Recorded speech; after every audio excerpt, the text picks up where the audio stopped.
So here I am with Ken Adams, the creator of the Terence McKenna Experience, a neo-psychedelic film about Terence McKenna. And I'd like to ask you a few questions, Ken. Please. So I'm really interested in this relationship between technology and psychedelics. And in your experience, like, where do you see that relationship? Where do you see it going? What's your personal experience with that? I got involved with computers when the very first personal computers started coming out. They were called Amiga computers, and I arranged to get a computer early with the idea that computers would allow us to express psychedelic experiences with more nuance and with more sophistication and help build a new culture around psychedelia. So I bought this computer, and the very first thing I did with it after I got to my 6th floor walk up in Manhattan was to take a large dose of mushrooms and go inside my computer and pretend I was in Tron. And immediately I was in the presence of these silicon beings that explained that they were crystal, that they were part of the earth, and that they were here to represent the earth, and that our species was in danger of losing our sustainability, and that they were here to get us all on the same screen at the same time and to deliver this message and understanding that we're all one community, that we're all one planet, and that if I would serve that vision, it would help me do things I'd never seen done before. And that was sort of the trade I made with these beings. They further explained to me that as humans, we're not just angels and animals, we're also plants, which a lot of people are beginning to understand, but we're also mineral. And we have this mineral aspect to our humanity that hasn't been receiving much attention, but it's being expressed and externalized through computers and the internet and anything that uses a silicon crystal chip. It's part of that. So I have a very almost shamanistic sense of technology and its relationship to psychedelia. I feel that everything comes at a price and everything has a sacrifice associated with it. My body is broken and bruised from doing years of computer work, making beautiful, fun psychedelic videos that I love, and that my arm just popped. and it's a lot to trade to be able to make your art, and it's like sucking turpentine for years through your system to be an oil painter. There's all sorts of things that are involved in anything worth doing that have to do with sacrifice. So yeah, I think there's a great deal of danger associated with technology. There's certainly danger around anything to do with nuclear energy. There's danger to do with the internet and our privacy, and all these other things are valid, rational concerns that we need to be dealing with. But I think that the hidden sauce here is that technology has freed our imaginations into realms that have never been experienced before. And as an artist, I've been able to spend my prime years working in an area where everything I made was the first time anyone had made it. Wow. You know, and that's just an incredible, just unbelievable ocean of opportunity. And I think that side of it's very difficult to measure and to understand in any precise way. But I see it linking very closely into psychedelics because I associated in my own life with psychedelics. That's how I came to computers. And I know from being in this world all along that the computer world is saturated with psychedelic veterans. It's hard to find people that aren't saturated with psychedelic experience. Wow. And the original frontier people of the open computer movement and personal computers. Wow. So it's closely related in lots of ways.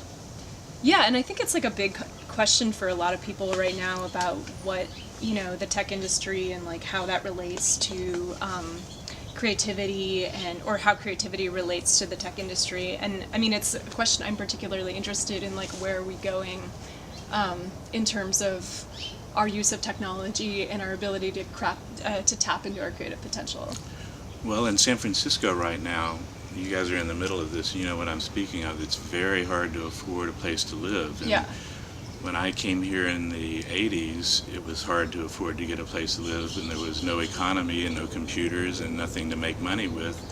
But it was still hard to find a place, but you could find places. There were still some warehouses. The Mission was still an area you could get a big place and live in. That's all changed. So now you're not the demographics of San Francisco are shifting radically very quickly, and one of the consequences is people that can afford to live there are technologists, and they're making a lot more money than your average workers are making, or that you can make in any bohemian type job. So they've taken over the real estate, but they're still living in very small quarters.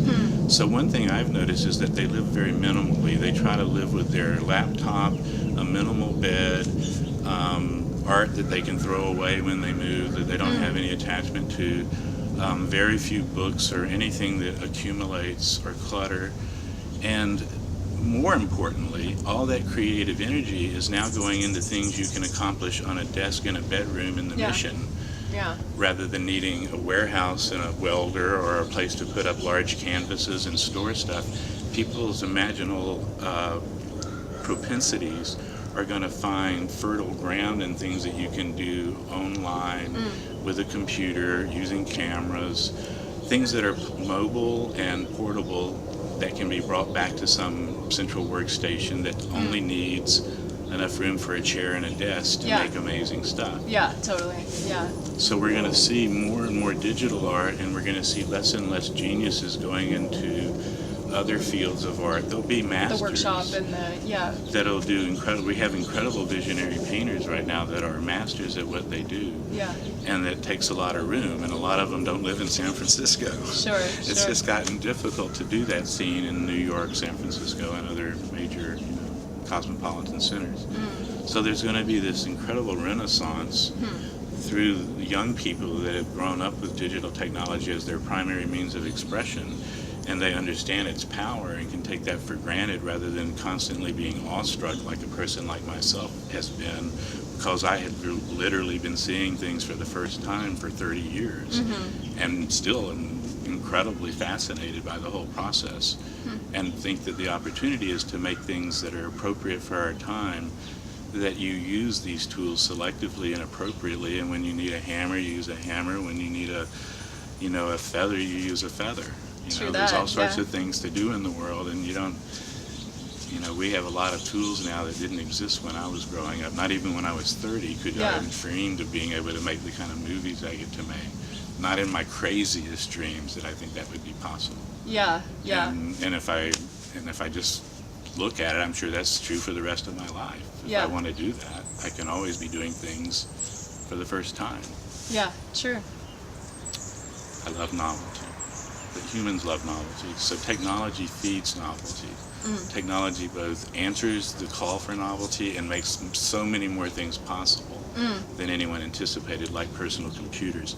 Nobody anticipated personal computers. It wasn't in the science fiction, it wasn't in the stories, it just wasn't there. And even when it got here, nobody took it seriously for quite a while. They thought it was a toy that you had in an extra room or in your bedroom, or it was something for geeks that you could build a golf program on and smoke stacks of cigarettes. But it wasn't something that was going to be in everybody's life the way it is now, obviously. Right. Well, for me also, like, seeing that new frontier of possibility, like that limitlessness. I mean, for me, like, more than technology, like psychedelia has opened me up to seeing those, like, wow, like the kind of limitlessness of what is possible. And it seems like that really, there's a real kind of relationship now that's very intricate between what's happening in the tech industry and kind of people's spiritual, psychedelic development. I'm interested to see that, like how that goes, and that sort of where that dance continues along. Well, I think part of what's going on is that with psychedelics, you get more than information. You get so much more than information, and you get so much more than entertainment. Right. If you do it for any length of time with any kind of seriousness, you have these heart-opening experiences. That gnosis, right. And that where we all know where we are. Totally, absolutely. God bless. And that it's all this beautiful but very confusing mystery that we're all engaged in. And then you go back and see technology as a way to maybe bring that to other people or to express your fascinations. That's what I do. I really love what I'm doing because it's about the most psychedelic thing I can do without Being tripping all the time. Yeah. substances. Yeah. And I have spent years, literally years of my life staring into a computer being amazed at something I've never seen before. Yeah. And I approach my computer every time I go to work with a sort of a shamanistic model of invoking it as an ally, paying it respect, maybe saying something funny in my mind to it about my situation. And then I go in and I work as randomly as I can to start a process. Wow. I have all these little tricks I've made and designed to get random things together.